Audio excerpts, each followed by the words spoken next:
Hey, what's up everybody? Rob Marzullo here, Ram Studio Comics. Welcome back.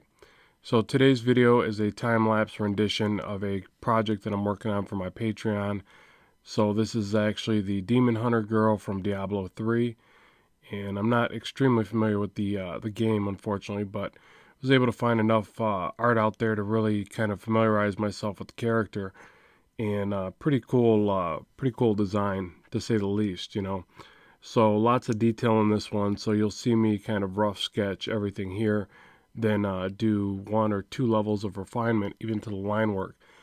Now this is going to actually be a digital painting, and what it is basically a request. So when people support me on my Patreon, they get to make requests on certain topics, characters, things like that, and then I go through and pick from that and create these renditions.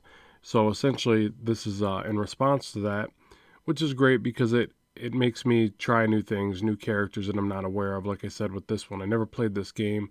I'm tempted to. I'm not real big in the whole demon stuff, but the presence of good dominating evil, I'm sure, is there because she's a demon killer, not a demon herself or whatever.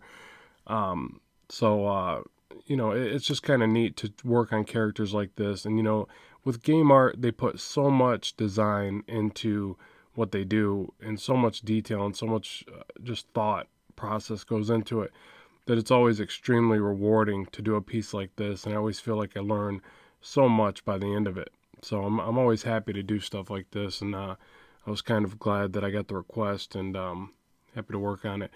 So just to explain what's going on here, right now I'm working on the iPad Pro and Procreate, and I'm just doing layering because, I sit there and I rough sketch it and I try to get the basic feel of it, but then, I got to change things. I got to change proportions. I got to refine the line work. Here you see I'm trying to fix her face because the symmetry is off and the placement of the nose to the mouth, just so little things. And even though I will still refine this quite a bit when I get to the paint process, if I'm a little bit more unsure about what I'm working on, I try to spend a little bit more time on the line work. That's probably the best way I can explain it, because to me, the line work are the guides that will kind of confine my painting and give me a little bit better work along as I go through it.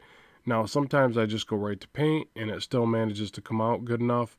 But like I said, since I wasn't as familiar with this character, then I thought it would be more helpful to me in the process to refine the line work a little bit more than normal. So it's still not as crisp of line work as I would use, like, say, for comic book illustration or something like that. But it's enough refinement where I can now drop in the flats and start painting, and give myself some real, detail to work from and not get too confused in the paint process.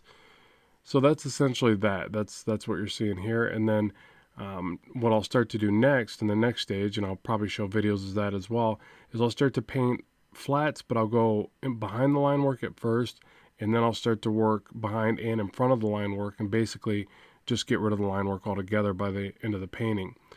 So yeah, that's about it. I mean, it's wrapping it up right now. So thanks very much for stopping by, and remember to check out my Patreon and see the different rewards that you can get by supporting my work, and more on the way real soon. So keep drawing, keep having fun, and bye for now.